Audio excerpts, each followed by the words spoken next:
What's up, dudes? Simon back with another video. Merry Christmas to you all, first of all. I hope you're having a great time. Hopefully this comes out on Christmas Eve. If you're not watching it on Christmas Eve, then it's not Christmas Eve. If you are, I believe this is coming out on Christmas Eve. I will try my hardest to get it out.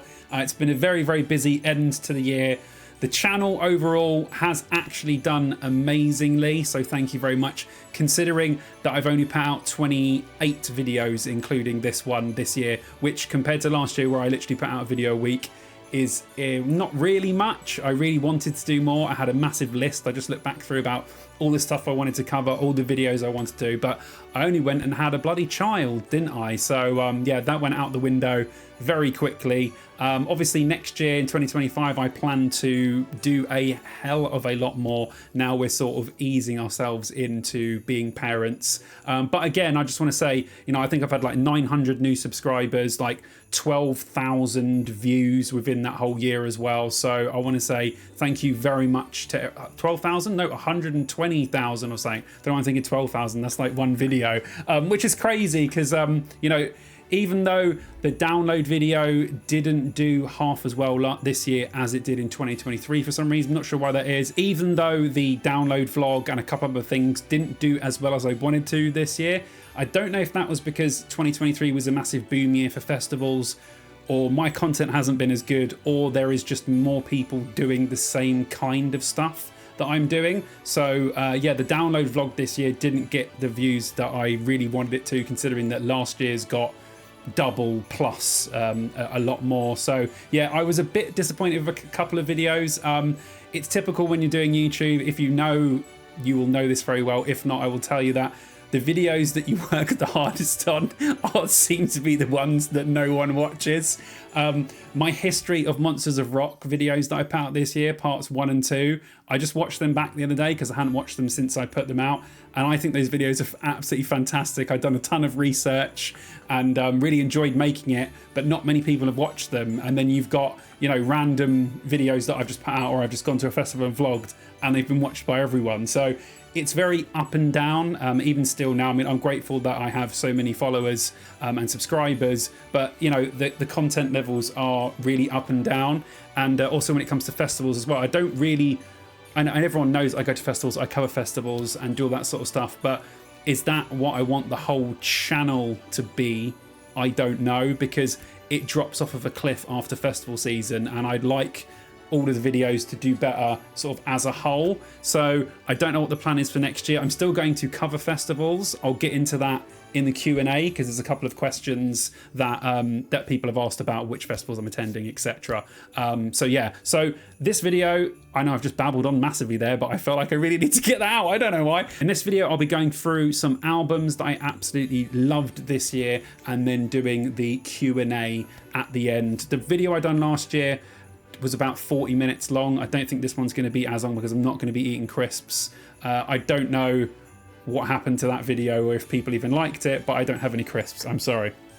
I will do crisps. I'll tell you what, when I get to 3K subscribers, which isn't that far off really, then I think I need another 300 subscribers. So once I get to 3K, I will do a massive crisp eating for everyone, and just chat and, you know, shoot the breeze. I'll also get around to doing a lot more lives. I was towards the end of this year going to do a ranking all the downloads video live. I still might do that live. I don't know if I'll do that as a pre-recorded one or a live one, but it might be a live one so people can sort of interact with me while I'm doing it, and it might actually sort of affect some of the downloads that I'm actually ranking. So that'll be an interesting one as well. But anyway, I won't go into what I'm going to do next year. Loads of stuff planned. It's still this year, so let's get into my favourite albums of the year. I've only had two that have really, really disappointed me. One of those being a band that I absolutely have loved everything pretty much they've done, which is Mushroomhead. Their Call the Devil album, really disappointed with it. Really, really disappointed. I thought after the last album, which I thought was a massive step in the right direction, that they would build on that. Just, you know, go more in that sort of old school, heavier version of Faith No More. They got great singers, they got a great band, but yeah, Call the Devil really didn't do anything for me at all. I'd probably listened to it 3 or 4 times and just none of it stuck out. I think the production was pretty bad, not as good as the last album, and yeah, I was just really disappointed with it. So being a Mushroomhead fan, yeah, that really hurt me, that one. And the second one I was really disappointed with, which I'm sure a lot of you will be like, what, is the Bring Me the Horizon album, Next Gen. I think I did speak about this in another video, but yeah, did not do really anything for me. I think there's a couple of good songs you can pick out, but I think compared to the last 4 albums, I think it's bottom of the pile for me out of the modern era, you know, post 2013 Bring Me the Horizon. Yeah, I didn't like it. I thought it's the first Bring Me album to feel overproduced. Their albums are overproduced, but not overproduced to a fact where you notice. There's so much going on, so much production, so many effects, so many little electronic bits going on. Normally it sounds gelled together, so it's all on one plane. Bits of this stuck out to me as being in the realm of not great production, which is the first time I've ever had that from Bring the Horizon album. Normally their level is very high, especially on a production standpoint. So yeah, disappointed with that. Like I said, a couple of standout tracks. Obviously I will always love them live, but yeah, it was a big disappointment for me. So yeah, unfortunately I didn't get on with that one. But yeah, let's go into the ones that I absolutely loved and I've pretty much had on repeat. Okay, we're kicking off the albums that I absolutely loved this year with Vola's Friend of a Phantom. A lot of mixed reviews out there for this one. A lot of people saying it's worse than their 2021 album Witness. I'm not in agreement with that camp. Is it as good? I'm not sure. I would say no, it's not as good. I wouldn't say it's a cheaper version of that album. It is a good album, definitely. It's Vola being themselves, you know, driving their prog metal, sometimes going into sort of your straight, almost djenty style metal. You know, really great riffs. Really catchy vocal lines. There are some major standout tracks for me. Cannibal, of course, has an awesome feature from In Flames frontman Andres Frieden.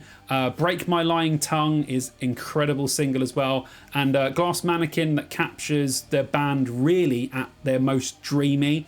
And Paper Wolf is a tour de force of riffage. It's so good. Maybe it doesn't tick all the boxes and isn't as super strong all the way through as their 2021 album Witness, but if you're a fan of Vola or you like your proggy sort of djenty stuff, I would highly recommend this album, and I have been listening to it a lot this year. The next album that I absolutely loved and got a lot of ahead of listens out this year is Chatpile's Cool World. It's tough to try and describe this band to you without actually playing them to you. It's like post-hardcore sludge metal, sometimes sounds like Fugazi, sometimes sounds like Korn. It's a very strange mix. They definitely stand out from the pack of their peers.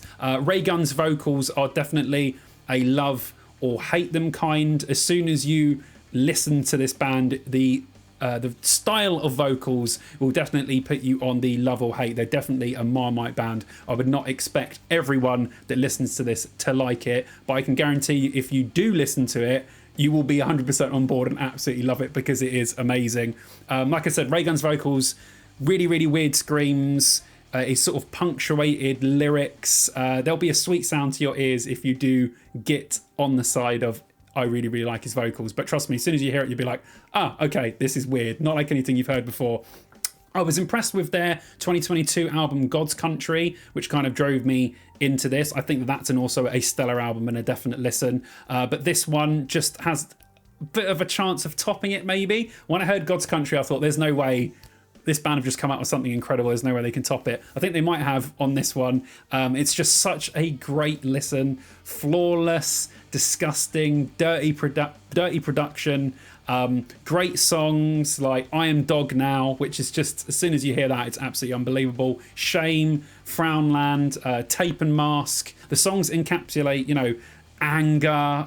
Just, they've got so much oomph. The riffs are so grinding. It's great music to mosh to. I cannot wait to see this band live. I am actually going to have to be in the pit for most of it and be out of breath for a long time because this is music to mosh to. Yeah, this band is a tour de force.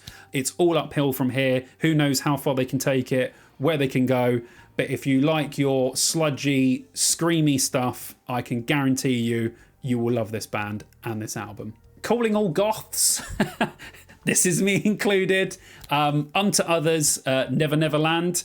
This band are just an incredible modern goth metal band. That sounds like I'm boxing them in too much, but they do have other influences as well. Sometimes they go more rocky, sometimes they go more the sort of ballady route. But wow, they are absolutely unbelievable. Continuing on from their 2021 album Strength, which is also another great album, go and listen to it. They push the goth metal boundary sort of even further on this one. The album switches from sort of dreamy, almost shoegazy moments, just at a moment's notice, to something absolutely disgusting. This album does sort of side on being a tad slower than Strength does, but it doesn't lose a step in that way. It doesn't feel like there are as many fast songs on it, but you're also not feeling like you lose anything with the songs being slowed down slightly. Gabriel's beautiful Sisters of Mercy-esque voice, they just make any goth fan just go, oh my god, this is insane. I think the songs have also reached a different level of catchiness. You could almost mistake some of them for being radio friendly because they're so catchy, but I think that's something probably that the untrained ear would hear, because these guys are never going to be played on the radio. I'll be very, very surprised if they play, a real gothy band like this on the radio. That would be good times. Standout songs for me on this one: Butterfly, Mama Likes the Door Closed, Cold World. There's just so many great tracks. You actually get a great cover as well of Pet Sematary right at the end of the album by the Ramones. I love that song, and this is a really, really good cover of it. I just think it's another amazing sort of progression for the band. I have no idea where they're going to go next, if they're going to go onto this, go back in the direction of a more heavier sound, or push more in towards this more accessible direction. I'm not sure. I don't think it affects them if they go either way, and I absolutely love this album. Any fans, if you like anything gothy, I can guarantee you will absolutely love it. Another album that I absolutely loved, which is Static X Regeneration Volume 2. I didn't think there could be an improvement on Regeneration Volume 1. I thought that was just such a great album to have, a re-listen of Wayne's vocals, and I thought, that will be it. There's surely they can't get another album's worth of songs, out of everything that he'd done previously. Obviously, if you don't know, the singer of Static X died, I think maybe it might even be a decade ago. I think 2013 or 14, Wayne passed away, unfortunately. So the band so far have been taking old vocal outtakes, unused vocal tracks, from a singer that's been dead for a decade, and then writing those songs around them, or using previously unused guitar parts that Wayne was working on with those songs. So to try and could try and make an entire album's worth of songs, building them around someone who isn't even around anymore, is hard enough.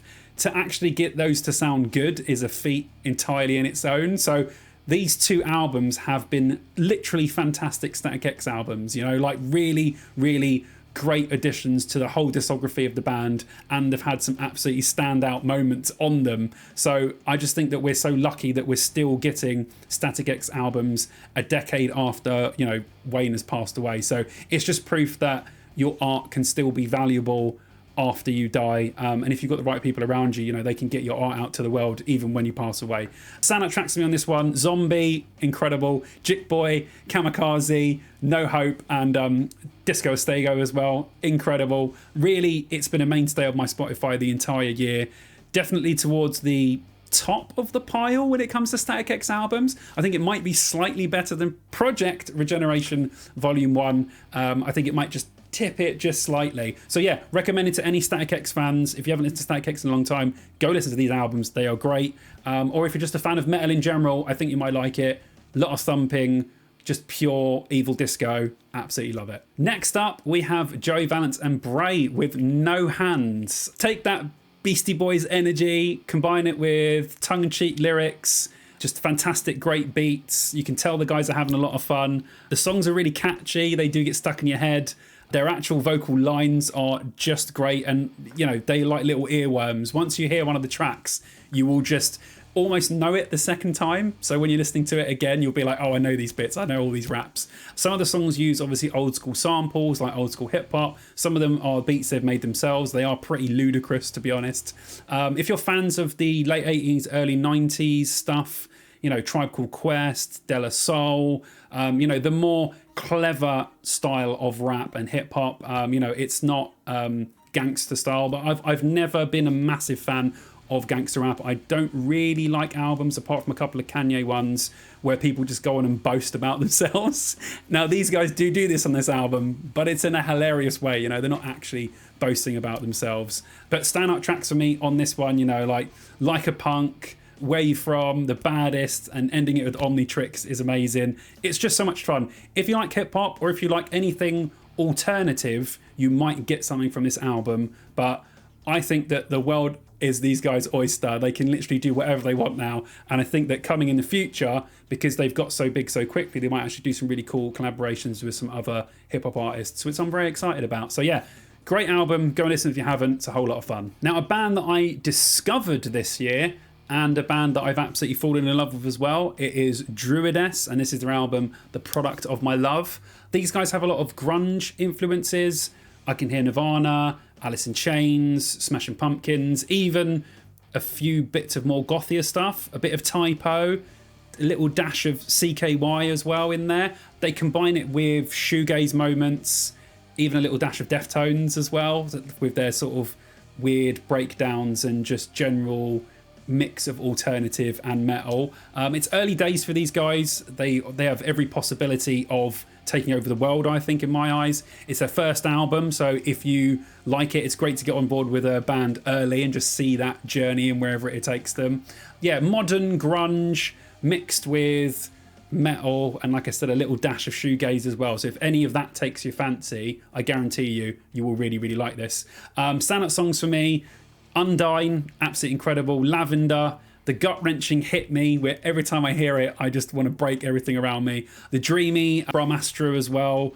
It just starts so well, ends so well. There's no filler in this album. I just think it's so continuously good all the way through. Even has a few Seinfeld references in it as well. So they do also manage to get in a little bit of comedy and don't take themselves too seriously, even though some of the lyrics will have you sort of believe that. But it's kind of like the Typo thing where they don't try and take themselves too seriously. It's just an amazing album. I absolutely love it. What a band. I would love to catch these guys live. Obviously, they're only a smaller band at the moment, but hopefully they beef up their numbers. People really got on board and they can come over to the UK and I can finally get to see them. But yes, Druides, Product of My Love, fantastic. And finally, my final album that I absolutely loved, an album that I really wasn't expecting to put on here. It's Bruce Dickinson with the Mandrake Project. I haven't liked the last couple of Iron Maiden albums, so it hasn't really made me excited for anything that any of the members of Iron Maiden have done or Iron Maiden themselves. So I went into this one with pretty low expectations, if I'm honest. But I was pleasantly surprised. A really interesting album, both lyrically and musically. It slides back and forth between the more sort of contemporary metal, you know, a little bit of the classic stuff, and then quite a bit of experimentation as well on this album. I mean, there's uses of world music, piano, some orchestral parts, some really great long guitar solos. Yeah, it makes the album feel fresh. He feels fresh on this album. I think that his vocals are really, really good on this. Not that his vocals have ever been bad, but I do think that, yeah, they're just really good, on par with any decent Maiden album's vocals. The album begins strong with the seriously catchy Afterglow of Ragnarok. That one will be playing around in your head. Many Doors to Hell, Rain on the Graves also continues sort of in the same vein as those tracks. The album's last two tracks, though, are about as epic as they come. Shadow of the Gods, with its great build, and as I mentioned, piano, which is just great to hear with Bruce Dickinson's voice. And to finish, the 9-minute epic sonata, Immortal Beloved, just really tops off the album, and I think it's just a great listen from start to finish. I've enjoyed a lot of Bruce Dickinson's solo albums. This one's no different. it's different in a musical style that I feel like he's pushing the boundaries out on this. He has done that on some others as well, but this one just feels so modern, so sort of in touch with a lot of things. I think that sometimes Iron Maiden can feel a bit separated from music that's out now. I feel like this one is closer towards that. If you feel like Iron Maiden are a bit too old school for you, this might be a fantastic middle ground for you to start and get used to Bruce Dickinson's voice and his sort of style of writing. But yeah, it sits near the top of the pile for me in Brucey's solo stuff. But yeah, really enjoyed the album. If you're a Maiden fan and you haven't heard it, go and check it out. It's really good. Yeah, so there you go. Those are my favourite albums of 2024. Tell me yours in the comments, or tell me your reviews of those albums if you didn't like those albums that I mentioned, or if there's something there that you are interested in, go and check it out, because believe me, they are all really good. But yeah, definitely tell me in the comments what yours were, because I always want more stuff to go and listen to. So we should probably get to the Q&A section of the video, which will begin now. First of all, thank you very much to everyone that sent questions in. I appreciate it. I will be reading them off of my phone and answering them for you. First question is from Conlon X. It's, how did you become a Villa fan being from London? That's a good question, actually, because as you can tell, I am not from Birmingham. Being from North London, as a kid, I was a huge Arsenal fan. Obsessed with football in general. I played football just constantly at school, played in the school football team, played in teams outside of school, played in the park. You could not stop me playing football. Maybe if I concentrated a little bit, I could have got into it professionally. But when you discover music and drugs and all sorts of stuff, you go out of it very quickly. But that's a different story for a different time. But yeah, so I didn't watch football probably from about 2005 or 6 up until about 2013. And when I sort of reintroduced myself to football, or I had actually been watching England that whole time, just no Premier League or club football. When I went back, I was used to Highbury, all of the old sort of Arsenal stars and the way it kind of used to be. By the time I started watching football again, it was the Emirates, and the club had changed and the Premier League had changed, and everything just felt completely different to me. Villa were always my second team in a soft spot, because one of my best friends growing up, Wesley, was a Villa fan because all of his family were from Birmingham. So I sort of always supported them as a sort of second team. And when I got back into football, I just thought, I'm now a Villa fan. I just instantly thought, I'm now a Villa fan. And I've been a die-hard Villa fan that has pretty much watched, I would say, 70% of the games since 2013. I've been to Villa Park multiple times. I've got a whole collection of Villa shirts. I absolutely love the club, love the people. Plus now, I don't live in London anymore. I live in Cheltenham, so I live even closer to Birmingham than I do to London. So it feels just more of a fit for me. And yeah, I love Villa. So yeah, up the Villa. And yes. The next question is from Alfie. If you could pick one band to listen to for the rest of your life, who would it be and why? Wow, that's a huge question. If I was to think about, you'd want someone who gave you wouldn't want a band that just played the same music over and over again. You would want something that you had, levels of, they done this kind of stuff, this kind of stuff, this kind of stuff. It's a toss-up between Genesis, who obviously have the Peter Gabriel half and the Phil Collins half of their sort of, out of their history, and Queen, because I feel like Queen are one of my favourite bands of all time, but they also have done a lot of stuff. They've done, your 80s pop stuff, your 70s rock stuff, your more experimental stuff, your sort of early 90s rockish stuff. I feel like Queen might have to be the band, because they've just got so many different bits of their career that it would be interesting to listen to each album, because each album is sort of vastly different to the last one. Obviously the 70s rock stuff's slightly similar, but once you go past that, once you go into the 80s and then into the early 90s, it's all just wild. It could go anywhere at any time. So yeah, it would have to be Queen for me. I think that would be, I think that's a good answer, and I don't think I would get bored listening to all the Queen albums. The next one is from Adam Leader of In Search of Sun. Have you got Gleater's new solo album? Distant Bug Boy, yes, I have got it. I love the album. Gleater is just an unbelievable talent. The fact that he played everything on the album sung everything in a robot voice as well, which is a bit of a wild choice when you're doing a sort of experimental album like that, and to also add the robot voice. And of course, he filmed all those bugs and then converted the noise of that into an MP3 and then chopped the MP3 up and then put that at the beginning of the album as the intro. Really weird, really great though. I love Gleater's new album, and yes, Leader, me and you definitely need to listen to it together. The next question is from Ryan Westrip. What bands did you see that really shocked you for how great/terrible they are? I haven't really seen that many terrible shows. There have been bands that have sort of let me down a lot. I think the one that always sticks with me, I think I might have spoken about this before, but that Marilyn Manson 07 at Download really just blew my mind for how terrible it was. Even now, I was talking to my brother the other day, and we had seen Manson previously, and he was incredible. And I was like, come on, everyone, we got to go see Manson. It's going to be great. And he was out of breath, sucking oxygen the whole time, absolutely just completely out of it for the whole gig on whatever the hell he was. So that one just always sticks in my memory as being one of the worst shows I've ever seen. On the side of great gigs, I won't go into sort of rock and metal stuff because I've seen so much stuff. You know, we could be here for hours. I could do a whole video talking just about great gigs that I've seen. But one outside of that really surprised me, I didn't know what they were going to be like, is I really like an artist called High Contrast. He does like drum and bass, electronica sort of stuff. And I went to see him live, but not playing obviously just through a deck. He had a full band doing drum and bass.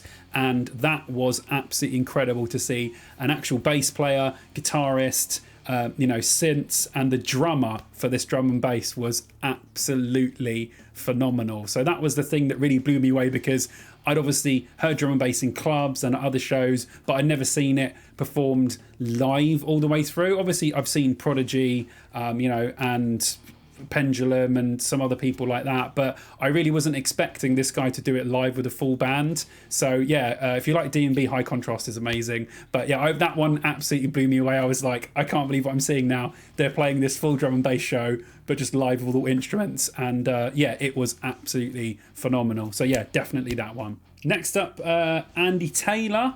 How you doing, mate? With the question, what's your festival plans for next year? My festival plans for next year are almost the same as they always are. Slam Dunk is always a possibility for the day. That all depends on some other things in the background and who of my friends are going. There are only a couple of bands on the lineup, but if some of my friends are going and I have the time and I'm allowed to go, these days now I have one more responsibility in my life, then I might be able to get to there. But definitely Download. Trees is also a massive possibility again, just because it's so close to me, and a lot of my friends go. And Bloodstock also will be 100%. I would love to get to Arctangent, but it's so quick after Bloodstock. I don't know if I would be able to do it. I don't know if I just have to pick one or the other. But yeah, it'll be the normal 3 or 4, definitely 3, 4 maybe, 5 at a push. I don't know. Obviously, with the band now, I don't know when gigs are going to be. We're booking shows for next year, so I don't know if they're going to fall on any of those. I won't let them fall, obviously, over Download and some of the main ones and Bloodstock.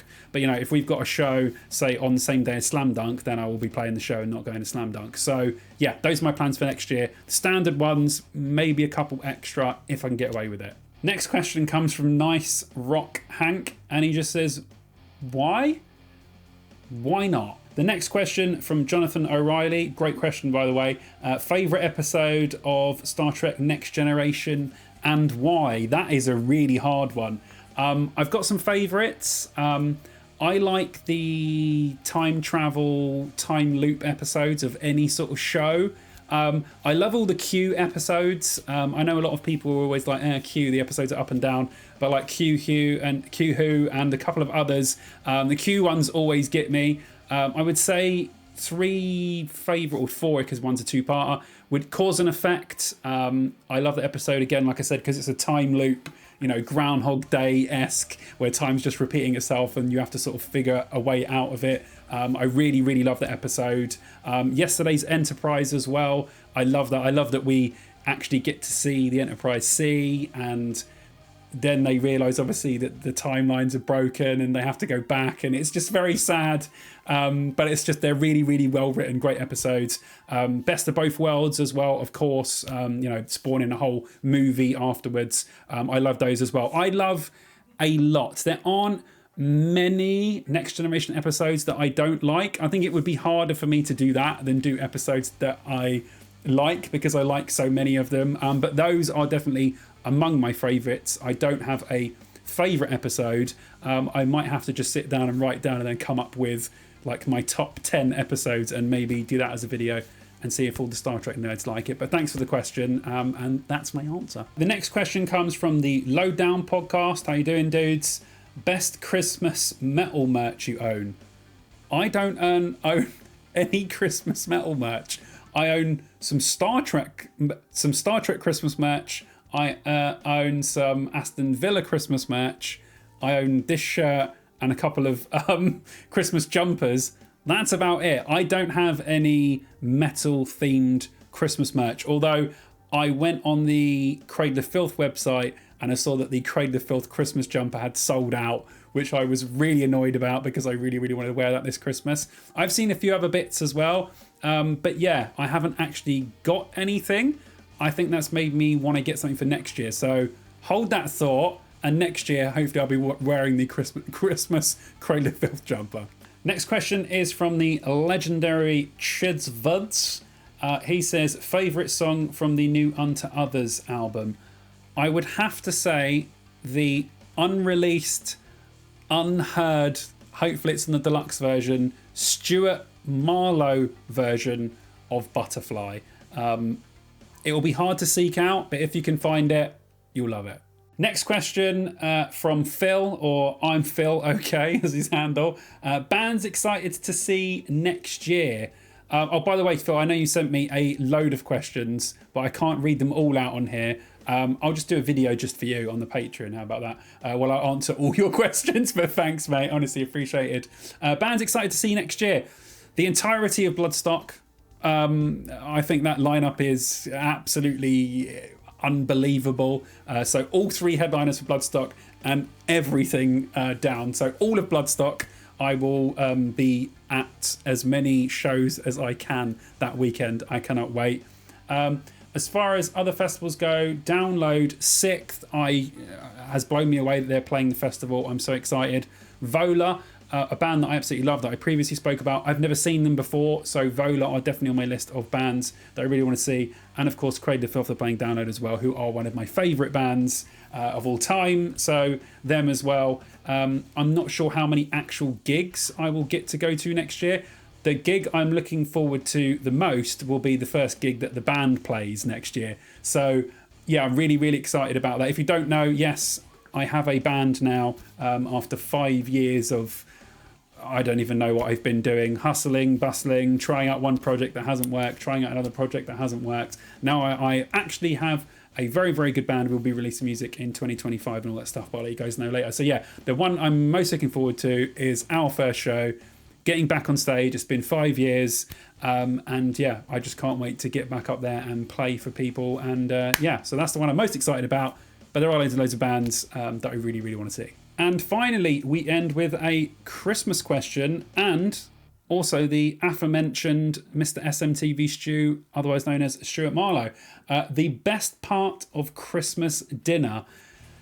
Oh, man, that's so hard. There's a few bits on the plate that I always get excited about. You know, like when you're looking down and you're like, oh my God, here we go. Always obviously excited about the potatoes. If the potatoes are done well, if they're crispy on the outside, soft in the middle, that's perfect. Stuffing I always get excited about, and pigs in blankets I always get excited about. So it's a toss up out of those three. I would have to say probably then stuffing. I absolutely love stuffing, and I always just sort of pair it with everything on the plate. Normally I'm not one of those people that like cuts off a little bit, puts a little bit, but when it comes to Christmas dinner I just love stuffing with everything. So I just get a bit of stuffing, bit of potato, try that, bit of that, sort of just mix it all up. So yeah, that's probably my favourite. I would say the stuffing, but in close contention, potatoes if they're done right, and pigs in blankets. So there you go, guys. Hopefully you have enjoyed this video. I just want to say and reiterate, Thank you so much for all the support. It really does mean a lot. It's been another fantastic year for me. Like I said, even though I haven't put out a lot of stuff, you guys have supported, watched the videos, shared my stuff, commented. It honestly means the world to me. 2025 is going to be a massive year with YouTube, with the Dear Download podcast, with the band, with the new baby. It's just going to be a whole journey. So I am really, really excited about 2025, what it's going to bring, what new music we're going to get, all the festivals next year. There's some great films coming out. It's just, I really feel like 2025 has a good ring and a good feeling about it. So I'm just really excited. I'd like to wish you all a Merry Christmas. Hope you have a great time with your family. Enjoy yourselves. Take a load off whatever you're doing. And here's to 2025. As always, I shall see you dudes next year and in the next video. You should go and subscribe to my channel. Just because. Come on, subscribe.